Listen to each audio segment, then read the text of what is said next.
अनिल चौरसिया की पुण्यतिथि आप भी आए हैं 2 शब्द आज के इस कार्यक्रम के। सबसे पहले मैं अपने गुरुदेव अनिल कुमार चौरसिया जी के 12वें पुण्यतिथि पर उनके चरणों में फूल अर्पित कर भगवान से कामना करते हैं उनका आत्मा को शांति प्रदान करें। और ये पुण्यतिथि में जो झारखंड से बहुत से लोग उपस्थित हुए हैं, स्वर्गीय अनिल चौरसिया के बारे में क्योंकि मैं एक नजदीक से जानता हूं, क्योंकि मैं उनका छोटे भाई के रूप में उनका कार्यकाल में काम किया हूं। उनका सेना का एक छोटा सा सिपाही रहा करता था। आज मैं अनिल चौरसिया के बारे में जहां तक मैं बताऊं कि पलामू जिला में सांसद विधायक जितना भी है रह का भी इतिहास नहीं लिख पाए, लेकिन अनिल चौरसिया ने सांसद न विधायक न कुछ रहकर भी गरीबों के दिल में एक संस्कार बनने का काम किया, आवाज बनने का काम किया। उन्होंने हर पलामू जिला के गरीब गुरबा के दिल में भगवान बनने का काम किया। इसलिए एक अनिल चौरसिया ने अपना पलामू जिला में इतिहास रचने का भी काम किया, क्योंकि राजनीति में देखे होंगे पलामू जिला में हर विधानसभा में कितने विधायक आए, कितने गए, लोग कितना के नाम भूल भी गए होंगे वर्तमान छोड़ के भविष्य के, लेकिन अनिल चौरसिया के नाम पहले भी था, अब बाद में भी रहेगा, क्योंकि जन जन के नेता थे, गरीब गुरबा के भगवान थे। अभी आप जानते होंगे कि नामधारी के बाद, त्रिपाठी के बाद बहुत सभी डाल्टन में विधायक हुए, पार्टी में शशि भूषण विदेश सिंह के भी बात हुए। कितना लोग के जानते हैं, सब भूल जाते हैं, लेकिन जो कर्म करते हैं उनको जीवन भर याद करते हैं। उन्होंने गरीब गुरबा के दिल में रहकर भगवान बनकर काम किया। एक कभी भूलने वाला चीज नहीं है। जब तक भारत देश रहेगा तब तक अनिल चौरसिया के नाम रहेगा।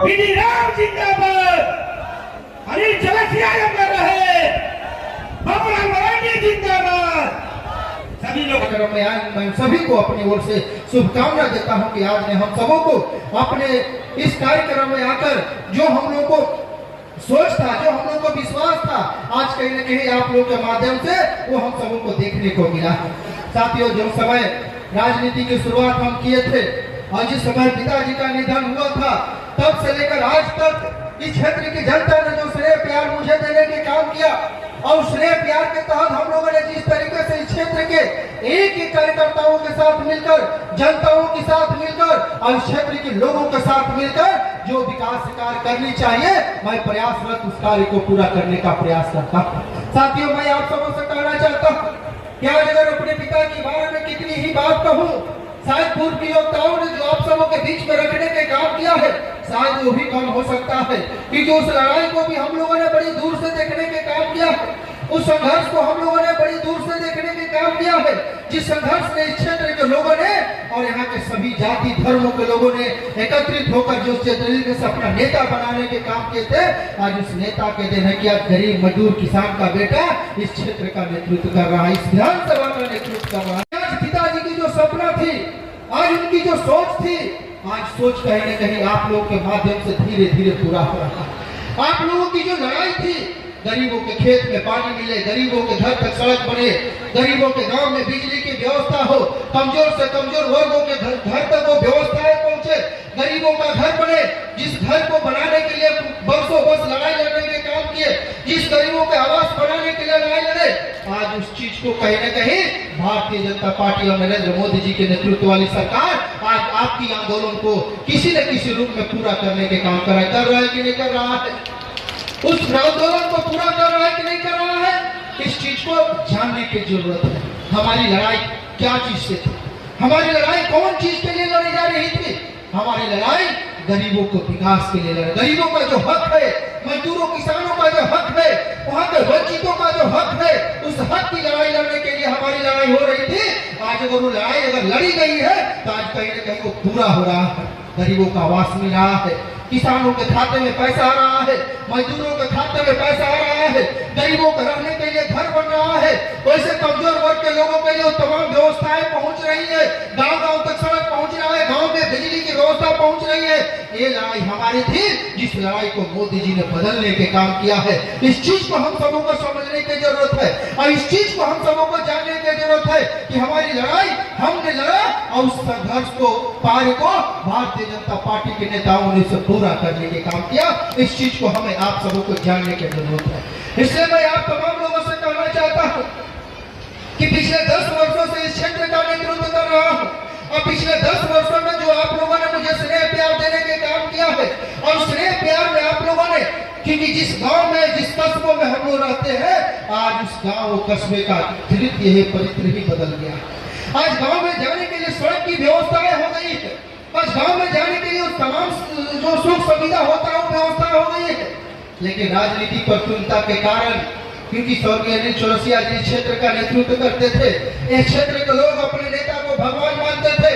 लेकिन जो पूर्व के इस क्षेत्र के जो जनप्रतिनिधि हुआ करते थे, जो राजनीति प्रतिकूलता के कारण इस क्षेत्र को बराबर कहीं न कहीं छोड़ने के काम करते थे और इस क्षेत्र के विकास की गति को अवरोध करने के काम करते थे।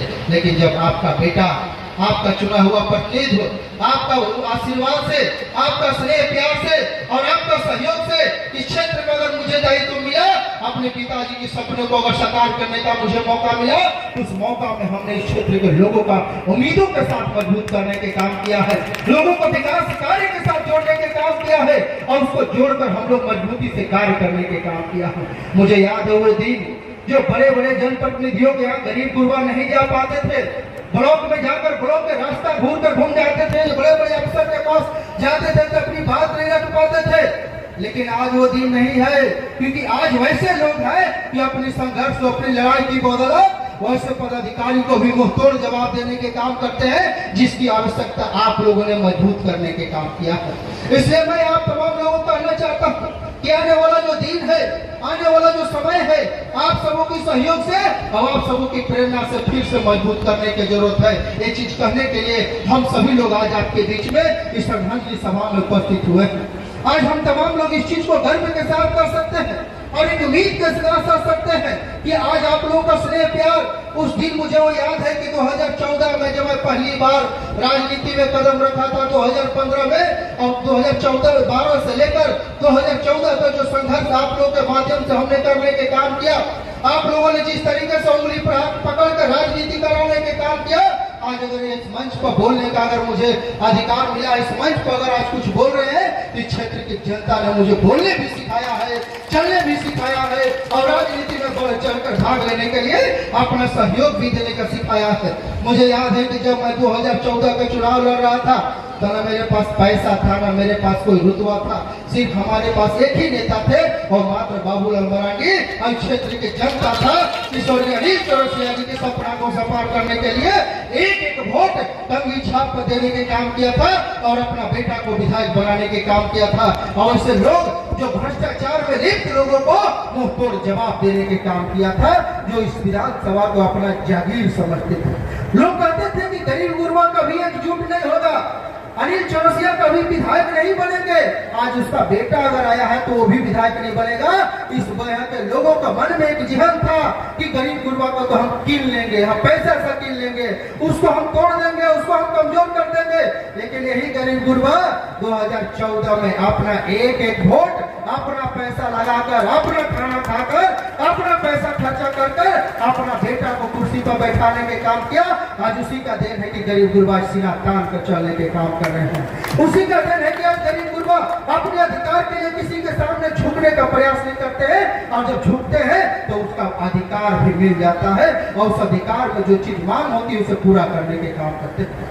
साथियों, मैं आप सबों से कहना चाहता हूँ, ये पुण्यतिथि हम तमाम लोग के जीवन के लिए, इस पुण्यतिथि जो हम लोग मनाते हैं, सिर्फ अपने नेता को याद करने नहीं बल्कि उनकी जो किए हुए कार्य है, उनकी की हुई गाथाएं हैं, उनकी की हुई जो सोच है, उस सोच को याद करने के लिए हम लोग ऐसी सभा को करने के काम करते हैं ताकि हमारे लोग इस चीज को याद रखें कि हम वैसे नेता का कार्यकर्ता है, हम वैसे नेता के साथ चलने वाले लोग हैं, हम वैसे नेता के साथ आंदोलन किए हुए लोग हैं जिस नेता के साथ हमने सातु और पानी पी पी कर अपने क्षेत्र विधानसभा में उनके कदम से कदम मिलाकर चलने का काम करते थे। इसलिए मैं आप सबों से कहना चाहता हूँ कि आने वाला विधानसभा बहुत जल्द आने वाला है।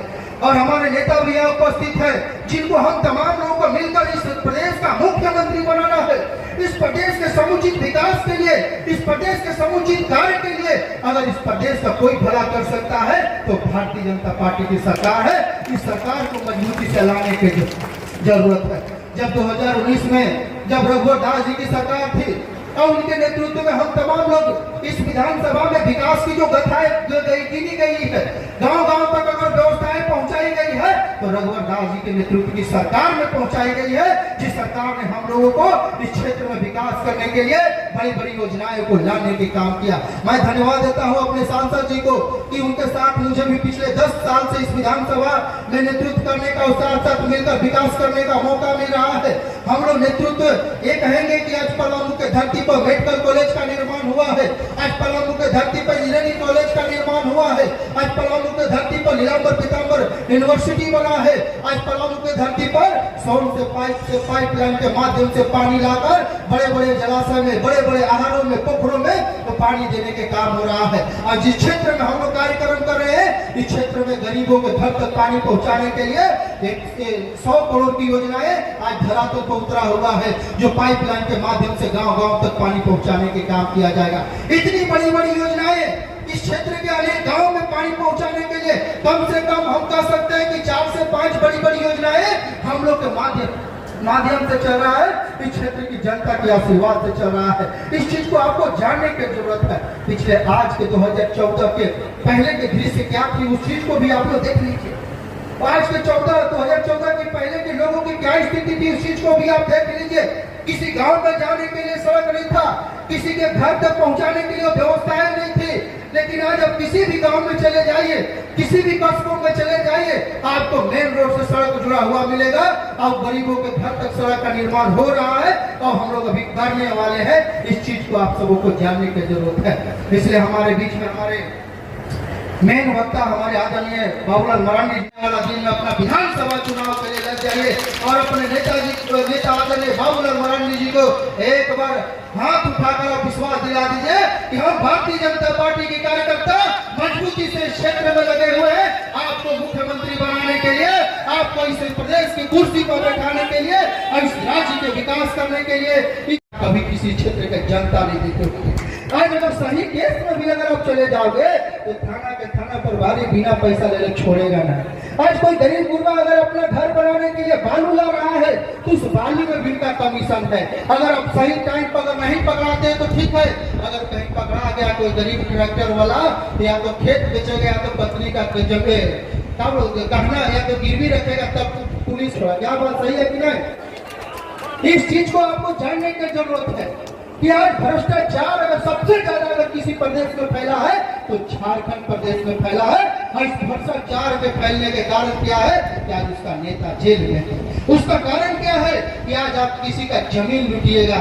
आज ब्लॉक में चले जाइए ऑनलाइन कोटेशन के नाम पर, अगर मेरा अपना खानदानी जमीन भी है तो ये पदाधिकारी लोग उसको भी पैसा लेने के लिए 2 महीना 3 महीना 4 महीना अंतोगत आदमी थक हार के उसको पैसा देके अपना जमीन का मोटेशन कराने के काम करता है। ये बात आप तमाम लोगों के माध्यम से अपने नेता तक रखने के काम कर रहे हैं। इस बात को इसलिए रख रहे हैं कि आपको याद हो कि हमको कौन सरकार बनाना है, हमको कैसे पार्टी को मजबूत करना है। इस चीज को आप तमाम लोगों के माध्यम से जाइए, इस गांव में जाइए, कस्बों में जाइए और भारतीय जनता पार्टी के नेता आदरणीय बाबूलाल मरांडी जी को पुनः इस प्रदेश के मुख्यमंत्री बनाने के लिए आप अपने मत को आने वाला दिन में जरूर करने के काम करिए। ये कहने के लिए हम सभी लोग उपस्थित हुए हैं। इसलिए भ्रष्टाचार को अगर मिटाना है तो रघुवर दास जी जैसे 2015 से लेकर 2019 तक सरकार चलाए थे, आने वाला दिन 2024 में भारतीय जनता पार्टी की सरकार बने और अपने नेता आदरणीय बाबूलाल मरांडी जी के नेतृत्व में हम लोग सरकार चलाने के काम करें। और जो हमारे नेता स्वर्गीय नील चौरसिया जी का जो अधूरे सपने हैं, जो हम लोग को और मजबूती से करना है, उसको हम लोग पूरा करने के काम करेंगे। एक चीज मैं आप सभी से कहना चाहता हूँ, 10 साल इस क्षेत्र का नेतृत्व किया हूँ, कार्यकर्ताओं से कहना चाहता हूँ कि आपका परिवार, आपका एक घर का एक सदस्य होने के नाते हम तमाम लोग इस चीज को गंभीरता से लेते हैं कि हमारे कोई भी व्यक्ति, हमारे कोई भी कार्यकर्ता अपने मन में कोई दुख या कुछ पैसे मन न रखे। क्योंकि आप अगर खुश रहिएगा, आप अगर अपनी बात को हमारे तक अगर अच्छे तरीके से आपकी भी मनोकामना पूर्ण होगा और हमें भी अच्छा लगेगा कि हमारे लोग अपनी बात को हम लोग तक पहुंचाने के काम करते हैं। इसलिए मैं आप सभी कार्यकर्ताओं से आग्रह करना चाहता हूं कि 4 महीना के लिए आप एक्टिव हो जाइए। और ये 4 महीना यानी ये 4 महीना हम लोग को इतनी मजबूती से लड़ना है, इतनी ताकत से लड़ना है कि आने वाला जो नवंबर दिसंबर में जब चुनाव होगा तो उसमें हम सभी लोग मिलकर उस चुनाव को फतह पाने के काम करेंगे और अपने मजबूती से कार्य करने के काम करेंगे। ये सूचना आप सबों को देना चाहता हूं और आग्रह भी करना चाहता हूं कि आप हम सब लोग लगे और आने वाला समय में अपने कार्य को पूर्ण करने के काम करें।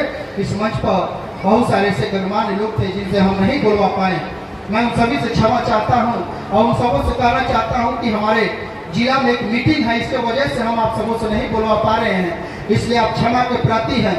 और इस कार्यक्रम में आए सभी अतिथियों को मैं अपनी ओर से बहुत बहुत शुभकामना देता हूं और इस क्षेत्र में के सभी सम्मानित कार्यकर्ता को, जनता को, माताएं बहनों को और सभी युवा साथी को शुभकामना देता हूं कि आप तमाम लोग आए और हम लोगों का हौसला को आप लोगों ने बढ़ाने के काम किया।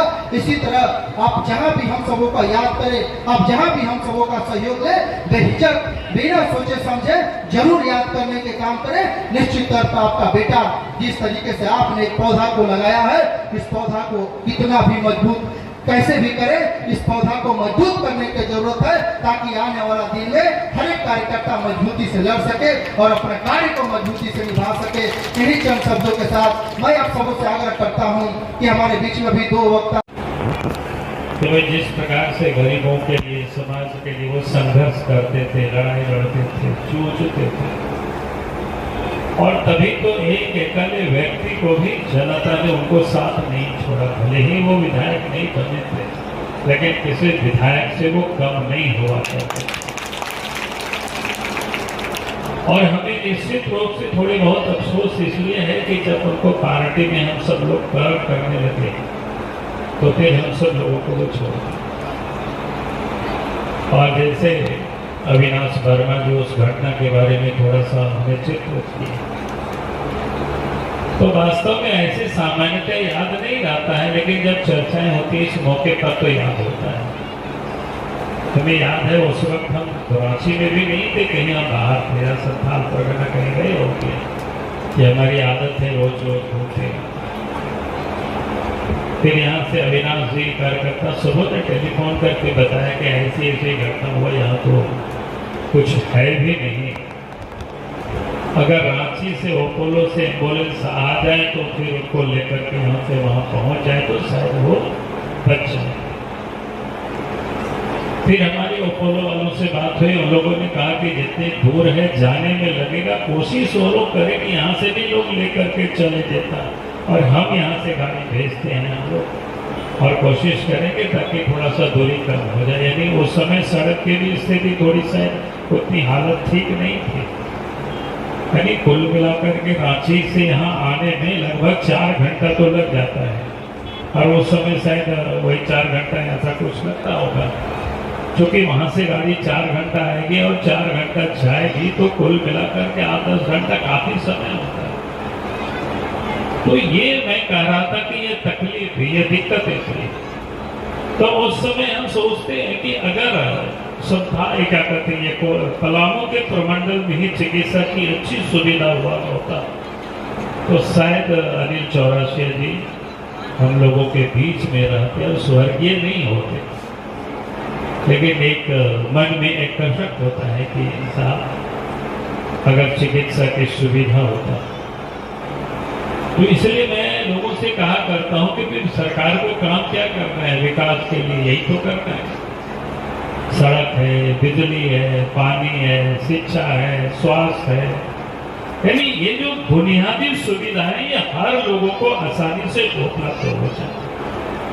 और जिस दिन सरकार की ओर से ये सारी चीजें उपलब्ध हो जाएगी सहजता से, तो मैं समझता हूँ बाकी लोग अपने आप खुशी खुशी रह सकेंगे, जी सकेंगे, और फिर विकास का जो बाकी काम है वो अपने आप चल पड़ता है।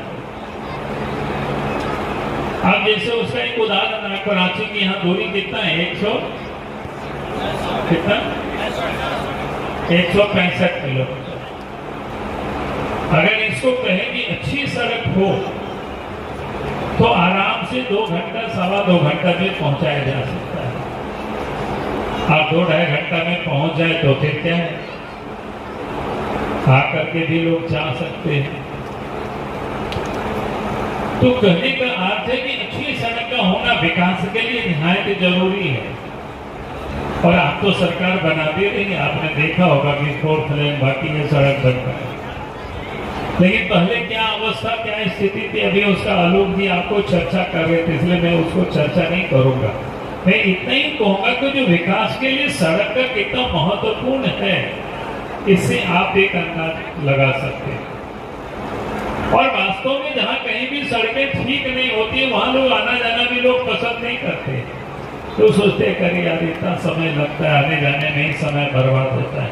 हम लोग भी जब पलामू के लिए अपने कार्यकर्ता बोलते हैं कि सर समय दीजिएगा, तो हम लोग कहते हैं नहीं सोचेंगे, एक बार आना जाना तो बड़ी मुश्किल होता है, 3-4 दिन के लिए हम आएंगे, वैसा प्रोग्राम समय मिले तो भी आएंगे। उसका एकमात्र कारण होता है कि भाई सड़कों की दशा, जो आने जाने में, जो आने में इतना समय लगता है। तो कहने का अर्थ कर रही है विकास के लिए सड़क का होना जरूरी है, विकास के लिए बिजली का होना जरूरी है, जिसकी अभी चर्चा कर रहे थे। मैं कहता हूँ सड़क अच्छी हो, बिजली ठीक ठाक हो, 24 घंटा मिलता हो, अच्छी बिजली मिलता हो, तो विकास का बाकी काम आप देखेंगे अपने आप राज्य में शुरू होता है।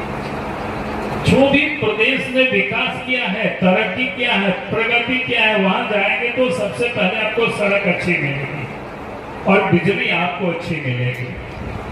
हम लोग यहाँ बिजली कितना रहता है वो मैं आप सब लोग हमसे अधिक जानते हैं, इसलिए मैं उस पर नहीं चर्चा कर रहा हूँ। क्योंकि इसलिए विकास के लिए सड़क विकल्प है। और फिर हम कह रहे थे कि विकास के लिए जो पानी है ये भी जरूरी है,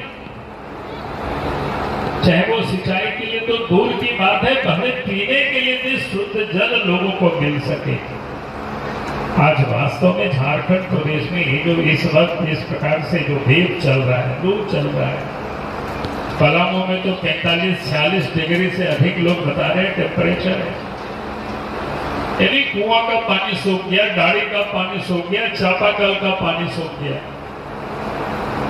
और जो पानी जहां से मिल सकता है, जिसे प्रधानमंत्री का एक महत्वाकांक्षी योजना की नल से जल लोगों को उपलब्ध कराना, लेकिन झारखंड सरकार ने उसको भी भ्रष्टाचार की भेंट चढ़ गया। यानी उसको ठीक प्रकार से बोरिंग हो, ठीक प्रकार से लोगों को पानी मिले, इसकी कोई चिंता नहीं है। इस गर्मी में सबसे अधिक अगर लोग परेशान है तो पानी के कारण परेशान है, सबसे अधिक लोग परेशान है तो बिजली के कारण लोग परेशान है। कि बिजली ठीक से नहीं है, लोग बोलते कि सर रात में सो नहीं पा रहे, पंखा नहीं चल रहा, बिजली नहीं, पानी की दिक्कत है, वो ठीक से पानी नहीं मिल रहा है, दूर दूर से पानी लाना पड़ता है। तो हम कह रहे थे कि ये विकास के लिए सब जरूरी है, और साथ ही हम कह रहे थे कि विकास के लिए अस्पताल यानी डॉक्टर की, हॉस्पिटल की है जरूरी है। आज खुशी होती है कुछ काम पलामू की धरती में हुआ। पिछली जब सरकार थी, बीजेपी की सरकार थी, रघुवर दास जी जब मुख्यमंत्री थे 14 से लेकर के 19 तक, तो झारखंड प्रदेश में 3 नए मेडिकल कॉलेज बना। एक मेडिकल कॉलेज संथाल परगना के दुमका में बना, एक मेडिकल कॉलेज उत्तरी छोटानागपुर के हजारीबाग में बना, और तीसरा जो मेडिकल कॉलेज वो आपकी इस पलामू की धरती में बन करके तैयार। और इसलिए मेडिकल कॉलेज से मैं आपको कह रहा हूँ, विकास से सिर्फ इलाज ही नहीं, इलाज तो होता ही, इलाज से ही तो उसका मतलब रहता है अस्पताल का। लेकिन मैं उसी एक कदम आगे लोगों को बताता हूँ। आज तो यहाँ एक नहीं बल्कि 2 मेडिकल कॉलेज है। एक तो प्राइवेट मेडिकल कॉलेज है, अपने बैठे हुए हैं क्या कहते हैं ईश्वर चंद्र जी, उनके पिताजी ने बड़ी वहाँ विश्रामपुर से विधायक थे, उनको भी मेहनत करके उन्हें वहाँ बना तैयार किया। तो मैं कह रहा था कि अगर अच्छे मेडिकल कॉलेज हो, अच्छे डॉक्टर हो, अच्छी फैकल्टी हो, तो आप देखते होंगे कहीं भी हम सब लोग सुनते हैं कि साहब वहाँ तो आँख की बहुत अच्छी इलाज होती है, बहुत अच्छे डॉक्टर होते हैं, तो पेशेंट की वहाँ लाइन लग जाती है। वो तो स्वस्थ होते ही होते हैं, लेकिन अगल बगल आप देखते होंगे वहाँ टाउन बस जाता है, बाजार बस जाता है, कई प्रकार की आर्थिक गतिविधियां प्रारंभ हो जाती है। और फिर यहाँ के लोग जो आज दिल्ली दौड़ लगाते हैं, रांची दौड़ लगाते हैं इलाज के लिए, इनको कितनी परेशानी होती है। अगर रांची भी जाते हैं गाड़ी से तो आने जाने में तो पैसे खर्च होता ही है, फिर वहां रहने में भी दिक्कतें होती है। लेकिन अगर इसी क्षेत्र में स्वास्थ्य की अच्छी सुविधा उपलब्ध हो जाए, अच्छे डॉक्टर्स भी हो जाए, तो फिर लोगों को ये दूर जाना नहीं पड़ेगा। अच्छी इलाज आपको नजदीक में उपलब्ध हो सकता है। अच्छी शिक्षा के लिए अच्छी इस क्षेत्र में भी आप धीरे धीरे बढ़ रहा है। सरकार उसको प्रोत्साहित करना चाहिए सरकार को, ताकि अच्छे एजुकेशन, अच्छे शिक्षा का भी केंद्र बने। क्योंकि आज भी आप देखेंगे सामान्य शिक्षा प्राप्त करने के लिए हमारे झारखंड से बहुत सारे बच्चे बाहर के लोग जाते हैं। अगर अच्छे शिक्षा के साधन यहीं पर उपलब्ध हो, अच्छे अच्छे शिक्षा के संस्थान इसी पलामू की धरती में बने, तो फिर लोगों को ये परेशानी नहीं होगी। अपने बच्चों को छोड़ दीजिए बाहर भेजने की, तो बल्कि बाहर से भी बच्चे आकर के यहाँ पढ़ेंगे तो निश्चित रूप से आपके इस क्षेत्र के भी जो आर्थिक गतिविधि है वो भी बढ़ेगी, रोजगार के अवसर भी पैदा होगा। तो इसलिए मैं बार बार लोगों को कहता हूँ कि विकास के लिए जो जरूरी चीजें होती है, पहला तो कानून व्यवस्था ठीक रखे ताकि लोग भयमुक्त होकर के लोग जी सके, लोग अपने आप को सुरक्षित महसूस करें। ऐसा वातावरण प्रदेश में होना चाहिए, वैसा वातावरण क्षेत्र में भी होना चाहिए। और दूसरा जो मैंने कहा कि विकास के लिए जो कुछ चीजों को मैंने कहा था कि विकास के लिए सड़क का होना, विकास के लिए बिजली का होना, विकास के लिए शिक्षा के होना, विकास के लिए स्वास्थ्य का होना, विकास के लिए जल का होना, अगर ये सारी बुनियादी चीजों को हम ठीक से कर ले जाते हैं तो मैं हमको विश्वास के साथ कह सकता हूँ कि झारखंड से जो आज हम पलायन देखते हैं, और पलायन उसमें बड़ी तादाद में पलामू से भी होती है बाहर की और रोजगार की तलाश में, तो आप देखेंगे वो अपने आप रुक जाएगा। रोजगार के अवसर इसी धरती में खुलेंगे। तो इसीलिए सरकार से हम सब लोग बार बार इस बात को विनती भी करते हैं, और मैं लोगों से कहता हूँ जब भी अवसर मिलता है बीजेपी को सरकार चलाने का, बनाने का, तो आप देखेंगे इन विकास के कामों को तेजी से अब धरती पर दिखाई पड़ता। तो इसीलिए अभी आपको ये बता रहे थे कि पिछली सरकार ने कैसे गाँव तक सड़क बनाई। मैं तो कई बार लोगों को कहता हूँ, हम उन दिनों को याद करते हैं। हम बचपन में अपने घर से स्कूल 6 किलोमीटर पैदल आना जाना होता था, साइकिल भी चलने की स्थिति में नहीं होती थी। और एक ही नहीं बल्कि हमारा गांव ही नहीं, हजारों गांव झारखंड में यही हालत थी। जिन लोगों ने भी 2000 के पहले तक इस प्रदेश में राज किया, इस देश में राज किया, कभी भी गांव के लोगों ने चिंता नहीं की कि गांव में भी लोग रहते हैं, उनको भी आने जाने की सुविधाएं होनी चाहिए। गांव में भी लोग रहते हैं, उनके घर में भी बिजली होनी चाहिए। कभी भी इसकी लोगों ने चिंता नहीं की। गांव में भी लोग होते हैं, उसके भी पानी की चिंता उनके लिए भी होनी चाहिए। कभी किसी भी सरकार ने कोई सोच ध्यान नहीं दिया। लेकिन जब इस देश में नरेंद्र मोदी जी की सरकार नेतृत्व में सरकार बनी, उससे पहले अटल जी के नेतृत्व में सरकार बनी, तो आपने देखा होगा कि प्रधानमंत्री ग्राम सड़क योजना के माध्यम से इस देश की गांव-गांव तक सड़कें पहुंचाई जा रही है कि गांव को भी वही सुविधा मिले, घर घर तक बिजली पहुंचाई जा रही है। कोई भूखे नहीं मरे, उसके लिए भी उनके घरों तक अनाज उनको भी मिले, इसकी भी व्यवस्था की जा रही है। तो इसलिए मैंने कहा कि ये जो जब सरकार बनती है काम करने के लिए और गरीबों की चिंता करती है, तो जब भी अभी आपको बता रहे थे कि इस प्रकार से अभी भी बनते जो उन्होंने वादा किया था कि हमारी सरकार बनेगी तो 10 साल में 4 करोड़ मकान बना करके दिए हैं, तो बनते ही 3 करोड़ नए मकान जो गरीबों को नहीं मिला है उनको मिलेगा। उसकी पहली कैबिनेट में उन्होंने उसकी स्वीकृति दी। तो ये मैं आपसे इसलिए इस बात को कह रहा था कि आपने जिस प्रकार से यहाँ से मेहनत करके बीडी राम जी को जिताया और केंद्र में फिर से मोदी जी के नेतृत्व में सरकार बनी, आने वाले कल आप फिर से यहाँ बीजेपी को जिताना। और आपके नौजवान तो यहाँ है, आपको जितना मेहनत करता है, परिश्रम करता है, तो आप समझ सकते हो। और ये विकास के प्रति, गांव के प्रति, गरीबों के प्रति जो जैसे पिताजी का ध्यान था वैसे ही आलोक जी का भी ध्यान था। तो मैं निश्चित रूप से कहूंगा कि आने वाले कल इस प्रदेश में जब झारखंड में बीजेपी के नेतृत्व में सरकार बनेगी तो मैंने आपको जितने काम गिनाया है उससे अधिक कोई काम करने की जरूरत नहीं है। बाकी काम तो जनता करेगी, बाकी काम तो उद्योग लगाने वाले लोग करेंगे। सरकार को इतना काम करना चाहिए जो बाकी लोग नहीं कर सकते। और इसलिए मैं लोगों से कहता हूं कि आप क्या करेंगे। बहुत लोग पूछते हैं कि आपकी बीजेपी की सरकार बनेगी तो क्या होगा। उसने कहा कि आज भी देखिए देश के प्रधानमंत्री नरेंद्र मोदी जी क्या कर रहे हैं, देश को सुरक्षित कर रहे हैं, देश की सरहद को भी सुरक्षित कर रहे हैं, देश के अंदर में भी अमन चैन हो, देश के अंदर में भी लोग सुरक्षित जीवन जी सके उसके लिए प्रयास कर रहे हैं और फिर इंफ्रास्ट्रक्चर को ठीक कर रहे हैं। इसलिए आप देखेंगे अच्छी सड़कें बन रही है, रेलवे की सुविधाएं बढ़ रही है, हवाई यात्रा की सुविधाएं बढ़ रही है। तो ये सारी जब सुविधाएं बढ़ती है, कानून व्यवस्था ठीक होता है तो निश्चित रूप से बाकी चीजें तो अपने आप ठीक होने लगता है।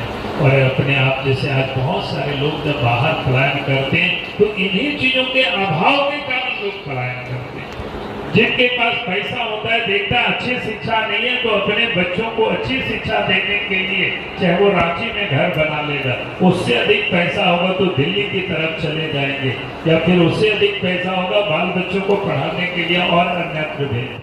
तो ये जो मैं कह रहा था कि जो बुनियादी सुविधाएं हैं कि हर क्षेत्र में हर लोगों को उपलब्ध हो, ये सरकार को करना। और सरकार अगर इन सारी चीजों को करती है तो हमने कहा कि उद्योग धंधा भी फले फूलेगा, रोजगार भी मिलेगा और फिर पलायन भी रुकेगा। और इसलिए मैं फिर से आप सबको कहूंगा कि जिस प्रकार से अनिल जी ने, स्वर्गीय अनिल जी ने जो संघर्ष किया है और उस संघर्ष के बदले आज भी हम सब लोगों को याद करते हैं, लेकिन वो संघर्ष अभी समाप्त नहीं हुआ है। संघर्ष जीवन में कभी समाप्त नहीं होता है। इसलिए हम सबको अपनी उस ऊंचाई तक पहुंचने तक हम सबको मिलजुल करके संघर्ष करना है, ताकि हम उस ऊंचाई को, जो गरीबी है, पिछड़ापन, अशिक्षा, इस सब चीज को दूर करना है, उसके लिए मिलजुल करके हम सब लोगों को संघर्ष करना। इन्हीं शब्दों के साथ मैं अपनी बातों को समाप्त करता हूँ। आप सबको बहुत बहुत धन्यवाद, बहुत बहुत